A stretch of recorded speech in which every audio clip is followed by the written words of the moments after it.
Hey everybody, just wanted to let you guys know that I've started grading the practicals. So far, the grades are looking on average a B. I'm thinking, in the higher 80s. I have had a couple low grades, but I've also had a bunch of really high grades. So you guys are doing great so far, so that's awesome. All right, so this week is Lab 6. We're going to be talking about fungi, porifera, and cnidarians. So this is the future for Bio 202 Lab. So as I mentioned, this is Lab 6 this week. Next week, we're going to go over these 3 taxa. The following week, these 2 taxa. And then the last lab, we're going over these 4 taxa. So make sure you're keeping up with this information. Make sure you're doing the readings and then taking the quiz on Hayden McNeil and then submitting and then watching these videos and then submitting your labs on Canvas. All right, so the first kingdom the first taxon that we're going to talk about is the kingdom fungi.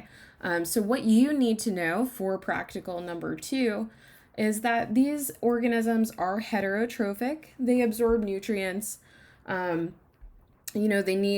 not photosynthetic organisms, so they need to take in some sort of nutrients in order to gain energy. They are considered saprophytic organisms, meaning that they are decomposers. They obtain energy from dead organisms, okay?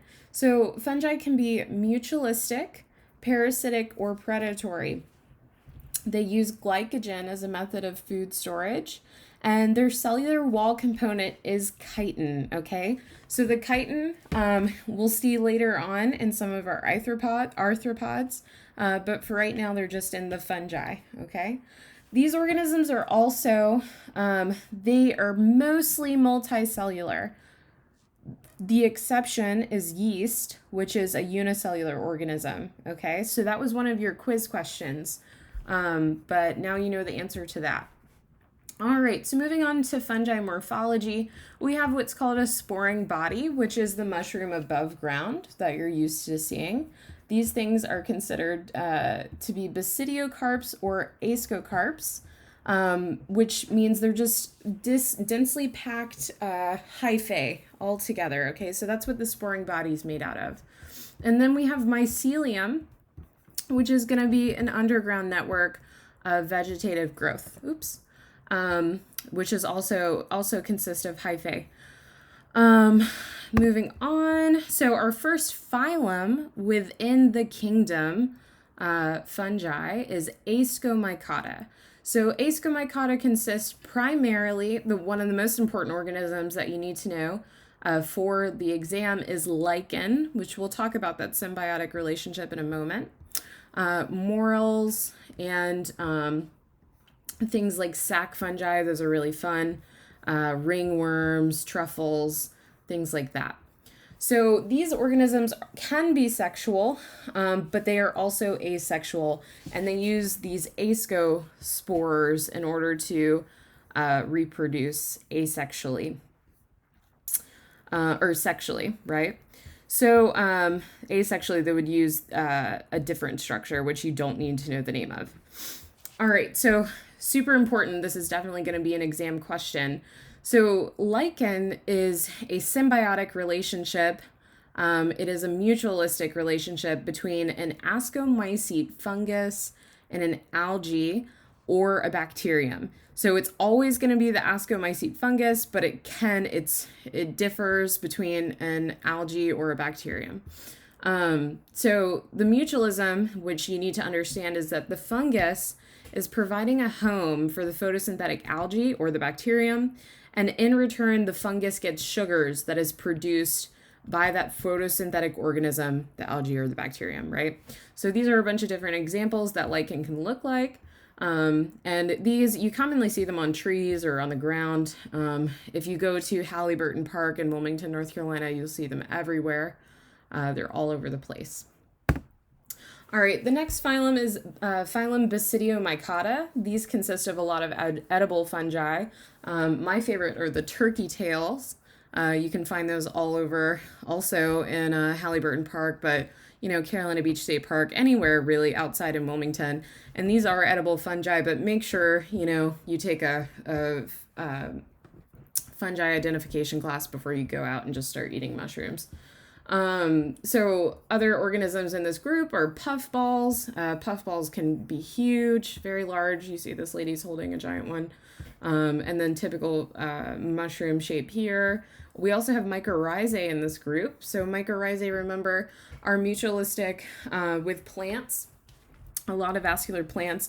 They have they're underground fungi that have a symbiotic relationship with the roots of plants, and a lot of chemical signals are happening. You don't need to know the details of that, but you just need to know that it makes plants able to take up nutrients a bit more readily, okay? And the Basidiomycota can also be, decomposers, parasites, and mutualists.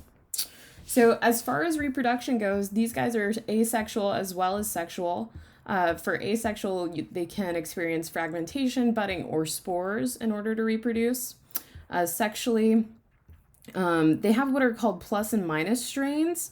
Instead, there are no male or females in this group. So just compatible plus or minus strains. Okay. So that's just the difference there as far as sexual reproduction goes. And you do not need to know this life cycle here. That's just for your information. All right, so looking at the lab exercises, I listed, the answers to these questions. Why are they saprophytic? What does saprophytic mean? Describe the symbiotic relationship between mycorrhizae and vascular plants. A vegetative fungal body is called a blank and consists of thread-like filaments called blank. Okay, that was on the last slide. And are fungi diploid or haploid dominant organisms? Check back on this slide here. Okay. All right, next questions here. We have about ascomycota and lichen. Okay, so those are on the slides before. It asks you to draw, so please do that. All right, so moving on to the animal kingdom. So we are leaving kingdom fungi. We have two subkingdoms in this group. We have subkingdom Parazoa, which is really just porifera. It's just the sponges. So these are earlier organisms, earliest diverging organisms, and they do not have any true tissues. Okay, no true tissues or organs, anything like that. The other subkingdom, lots of fun pictures on this page, subkingdom Eumetazoa. So these guys are split up based on their body symmetry primarily. So these organisms can be either radial or bilateral. And they are also divided by their embryological development. So they are either protostomes or deuterostomes. And we'll talk more about that later in this lab and definitely next lab. So on this page, these are some animals I saw in France, and then this bottom right is my favorite animal. It's the thylacine, or Tasmanian tiger. They are no longer in existence. They are extinct because humans hunted them quite a bit in the 1940s. So we don't have them anymore. Really sad.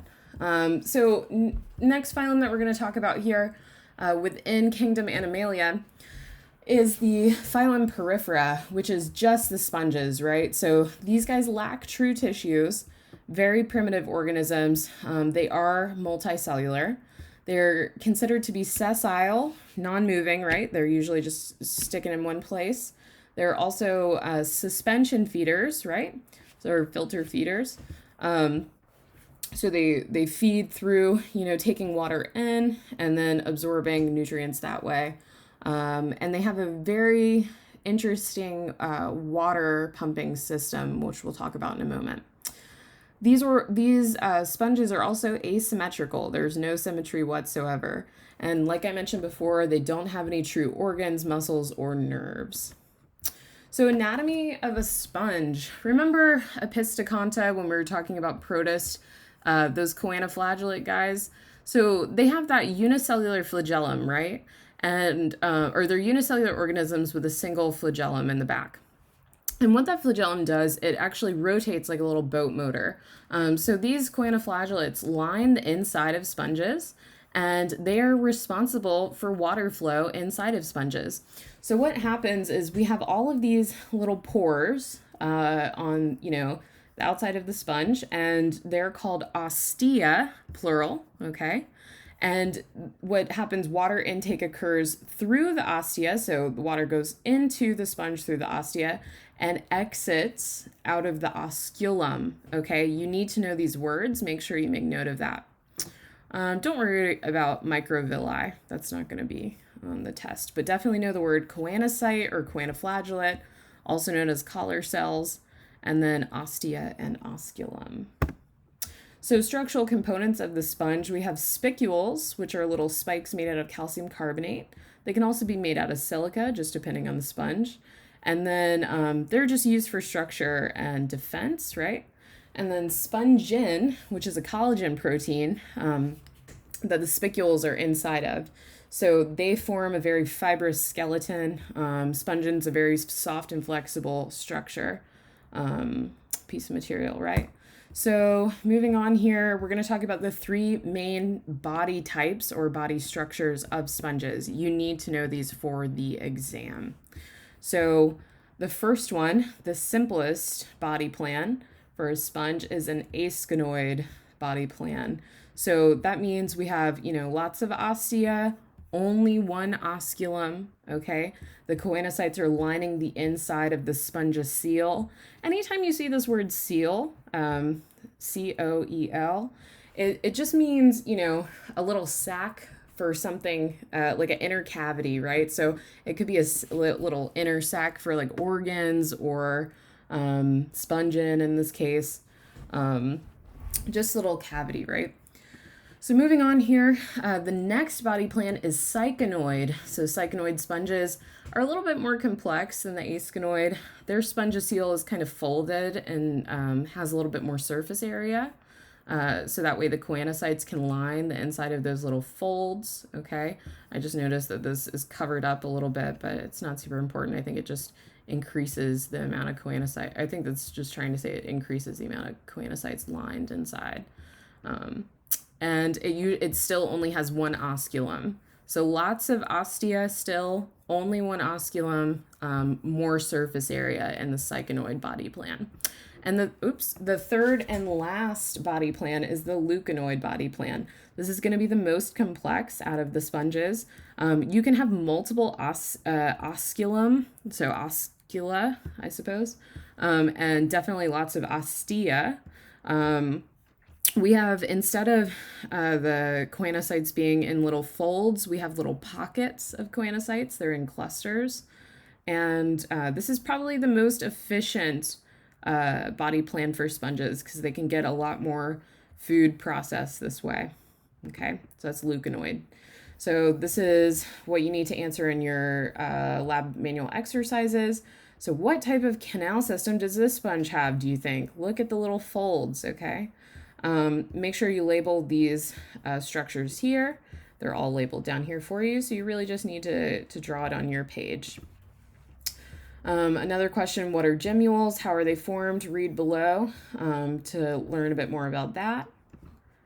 All right, so moving on for reproduction for sponges. So sponges go through sexual and asexual reproduction. You don't need to know the process of the sexual reproduction. Just know that they do experience both of those things. And as far as asexual goes, fragmentation, budding, and gemmule production are methods of asexual reproduction, okay? All right, so you do definitely need to know these three classes of sponges. And sponges are pretty easy because they're split up into these three groups based on what they're made out of. So we have calciospongae, which is made out of calcium carbonate. We have demospongae, which is made out of spongin, that collagen protein, and silica, okay, which is basically glass. And then we have hexactinolita, that class is made out of glass also, so silica as well. And they're also known as the glass sponges.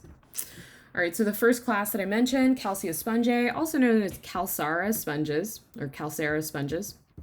So the spicules, like I mentioned, are made out of calcium carbonate. Skeletons are like little mesh or honeycomb structures, typically very small, okay? This is the question in your lab manual about that. So you can draw this structure here. So it says observe and draw, so make sure you do that. What are these spicules made out of? Okay, if we're looking at calcareous fungi, all right. So demospongi, these are made out of spongin. The spicules, excuse me, if they are present, are made out of silica. And demospongi is primarily 90% of all sponges, okay? So they comprise 90% of all sponges. And these are like the sponges, the bath sponges that you see in the grocery store. These are the demospongi. So since most of the bath sponges have lost their spicules, what is the only structure left? Okay, what are these made out of? What is the remaining structural component? All right, so I believe you can answer that question. All right, and the last class of sponges is class Hexaxonolita. Like I mentioned, these guys are made out of silica dioxide, commonly referred to as the glass sponges because silica is basically like glass. And they're called hex because they have 6 rays or points, okay, which hex, stands for 6 in their spicules, right? So those rays and points are in their spicules. All right, and then that's the question on those, right? Okay, so the next phylum that we're going to talk about within Animalia is going to be the Cnidarians. So these are the jellyfish, corals, anemones, and hydras. We only have a couple groups to talk about in this phylum. So anatomy and morphology of Cnidarians, they have 2 true tissues. You definitely need to get this right in your brain because we're going to be talking about tissues for the rest of the semester. So before, remember, in our sponges, we didn't have any tissues whatsoever. Now we have tissues and organs and things. So 2 true tissue layers, meaning that they are diploblastic, okay? So the tissues that Cnidarians have are the endoderm, which is used to make guts and organs, and then the ectoderm, which is used to make an epidermis and also the nervous system. So the body structure in these guys is just a sac with a gastrovascular cavity, and then it has a single opening which functions as both the mouth and the anus. Imagine if that was the case for humans. Luckily, it is not. These guys are also radially symmetric, meaning that you can cut them pretty much any way and they'll still be symmetrical. And then there are 2 common body forms that you need to know. So for the Cnidarians, we have the polyp stage, which is generally a sessile stage. And then we have the medusa stage, which is that free-swimming jellyfish that we typically see, right, that we associate jellyfish with. It's the medusa stage, okay? So cnidocytes, we all know, jellyfish sting, right? And this is the method that they use to do it. So cnidarians actually get their name from this specialized cell, which is called a cnidocyte. The cnidocytes carry these stinging organelles called nematocysts. So what happens is the nematocyst kind of shoots out of the cnidocyte, and it's used, as a defense mechanism to capture prey and so on. You can watch a little video of that happening right here if you click on that link. So reproduction for cnidarians, they are asexual as well as sexual. Just know the methods in which they do these things. So you don't have to know the exact details, just the methods. So for asexual, they experience fragmentation, budding, and you can just split them right down the middle longitudinally, only when they're in the medusa form. So sexually, they experience broadcast spawning. So the sperm and egg will just release in the water. They also experience brooding. So the sperm's released, but the egg's retained in an adult organism. And they can switch between the polyp and medusa body forms, right? So here's the life cycle for cnidarians. We have that polyp colony, and then we have, the medusa budding off, and then the medusa can reproduce sexually, right? Form a zygote, get a little blastula. Then we have the polyp all over again. It happens all over again, okay? All right, so the 4 classes of cnidarians that you need to know are hydrozoa, cubozoa, scyphozoa, and anthozoa. So let's go through those real fast. The first one is hydrozoa. So the example Here's the Portuguese man-o-war, which is actually a colony of little polyps, which are hydras, right? So it's not a Medusa stage. You would think it is because of these little stringy things, but nope, it's just a colony of polyps. So it's really unfortunate. We usually during the semester we get to feed the little hydras, but we're not going to be able to do that because we are remote. But that's okay. You can watch videos online. So here's the question. Questions for Cnidarians. So hydrozoa. So remember, since we're not actually going to feed them, don't worry. Just look up some, how do you think the body plan or how the body's supported since they don't really have all three tissues? Do you see any signs of a skeleton or support system? And what are those two embryonic tissue layers that I mentioned earlier? And answer these questions as well. Make sure you draw this little structure here. All right, so how many openings are in the digestive system? What did I say earlier? Think about that. Compare that slide of Hydra to a live specimen. So just, again, you don't have to do this part.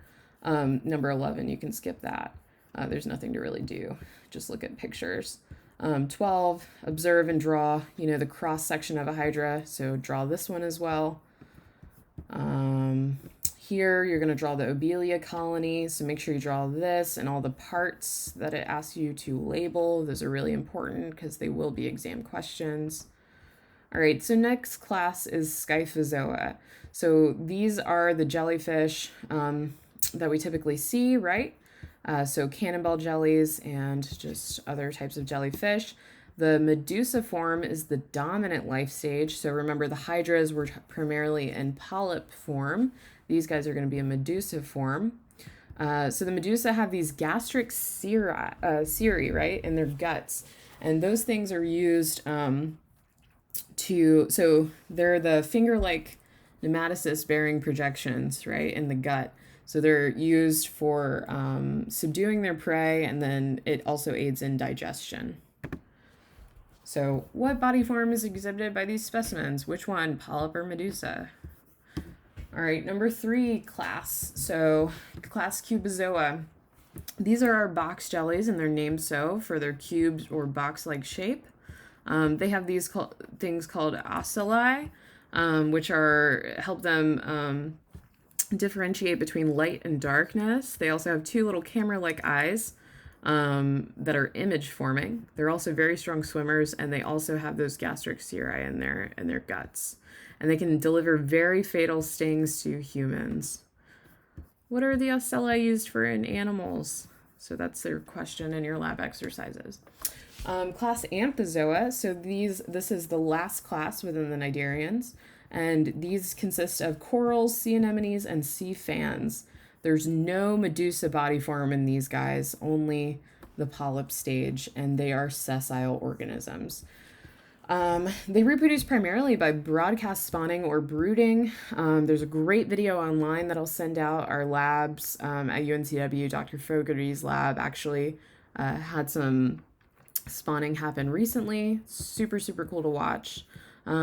So these organisms also have a symbiotic relationship with zooxanthellae, which is a protist, typically a dinoflagellate, and it provides sugar and food, and in return they receive protection, nutrients, and carbon dioxide.